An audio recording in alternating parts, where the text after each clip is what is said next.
그러면 아무것도 안 하는 바형 얘기를 좀 해볼까요? 그러면 바로 아무것도 넘어가서. 안 하는- 네, 바형 얘기 좀 해보겠습니다. 네, 미국 백악관이 조 바이든 대통령이 김정은 북한 국무위원장을 만날 의향이 없다 이렇게 밝혔습니다. 네, 그래서 왜냐면 어디 장거리 여행을 못 가시잖아. 많이 힘들잖아. 그 모든 이유가 다 그걸로 기결되는 그럼. 거예요. 네, 바이든 정부의 대북 정책 재검토가 정상 간의 만남이 아닌 실무 협상에 무게를 두고 있다. 뭐 이렇게 풀이가 되고 있습니다. 아니 이것도 예전 같았으면 그냥 되게 원론적인 얘기야 이렇게 들렸을 텐데 지금 그 송 작가님 얘기를 딱 듣고 보니까 그치 말지 않은 바형은 아무것도 못하니까 밑에서 해야 돼. 밑에서 해야 되는 상황인 거죠. 기사 잠시 네. 볼게요. 백악관 바이든 김정은 만나지 않을 것.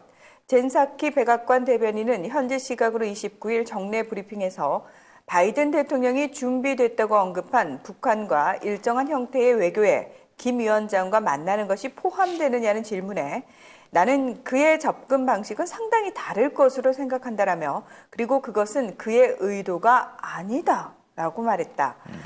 바이든 대통령은 지난해 대선 후보 TV 토론회에서 북미 정상회담이 김 위원장에게 정당성만 부여했다고 비판하면서 아무런 조건 없이 김 위원장을 만나지는 않겠다고 말한 바 있다. 바이든 대통령은 북한 비핵화가 시급한 과제임을 인정하면서도 외교관들에게 권한을 위임하겠다는 입장을 거듭 밝혀왔다. 네. 어?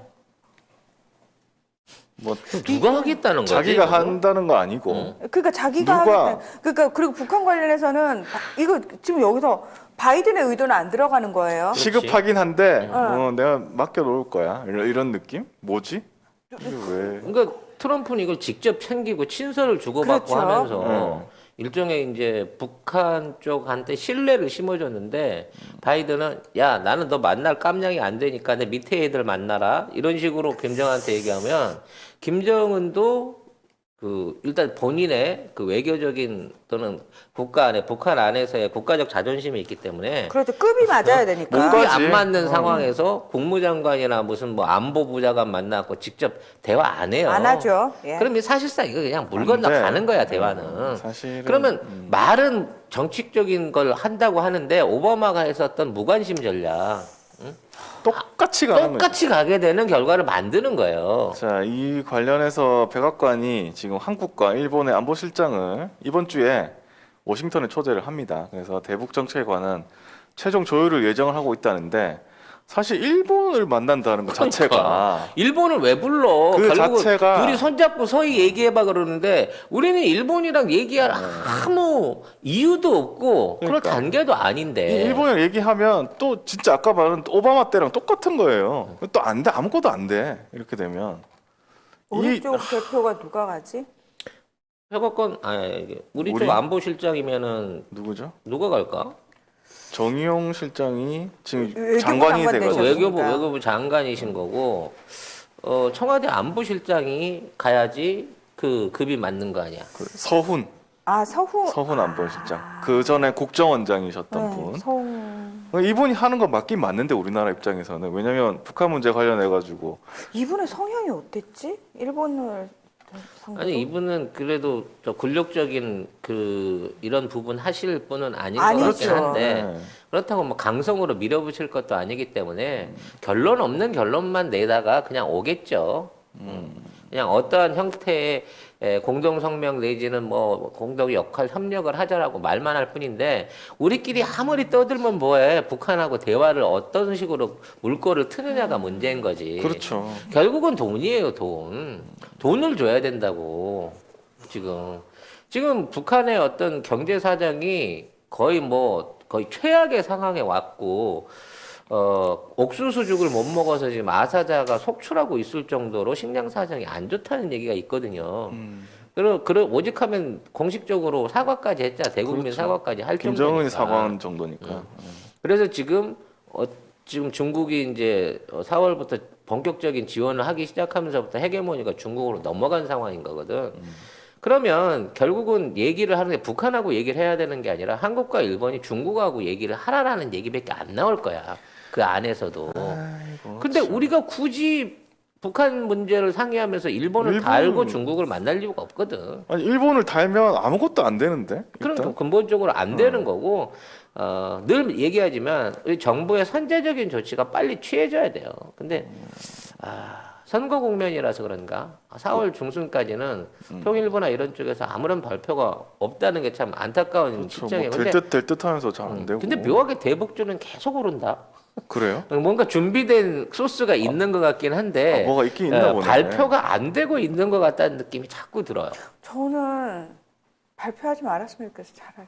왜요? 그래서 당연히 그거는 엠바고 해야지. 언론이 너무 초를 치니까. 너무 그러니까 집 나간 우리 언론은 없잖아. 집을 나가버리니까 우리 언론은 그렇죠. 없으니까. 예. 저 토착 외국 언론들이 하도 지랄 발광을 하니까. 영한네이처면 우리가 한때 팟캐스트 인기 프로그램에서 막막 광고하던 제품이 있습니다. 마카산삼을 엄청나게 광고를 했고요. 주력 상품을 이제 마카33에서 술겜으로 바꾸셨대요. 식물성 원료들을 섞어서 만든 건데 그 메인은 마카도 들어있고요. 네. 오리나무, 누룩, 황기, 칡봉오리, 쌓인 씨앗, 헛개나무, 칡뿌리 몸에 좋다는 종류는 뭐 20몇 가지가 전부 다 들어있어요. 생약 제제 같은 작은 알, 그 알로 된 겁니다. 먹기에는 향이나 이런 맛에서 지장이 없고요. 효과가 너무 좋대요. 그래서 사장님이 얼마나 자신이 있으신지 음주 중에는 드시지 말라고 권합니다. 술이 안 취한다. 다음이나 네이버에서 영한네이처를 치시면 바로 홈페이지랑 연결되고요. 한 박스 5개 들어있는 게 16,500원입니다. 두 박스가 33,000원. 네. 그리고 세 박스가 49,500원. 요때부터는 무료 배송입니다. 견디셔, 야망 808 요런 것들은 가격 세요. 어쩔 수 없이 몇 개를 사와요. 편의점에 가서. 그 경험들 다 있으실 겁니다. 그거 사면은 결국은 몇만 원 나가. 그렇지. 거기 역시 송작가 TV에 광고하니까 광고 효과 짱이더라 라고 주님들이 얘기해 줄 수 있는 네. 그런 송작가 TV 만들어 주세요. 누가? 여러분이요.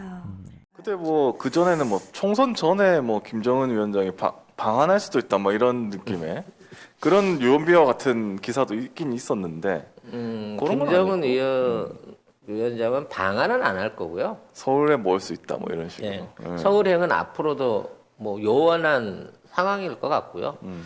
제가 보기에 지금 문재인 정부 하에서 김정은의 답방은 사실상은 어렵다고 봅니다.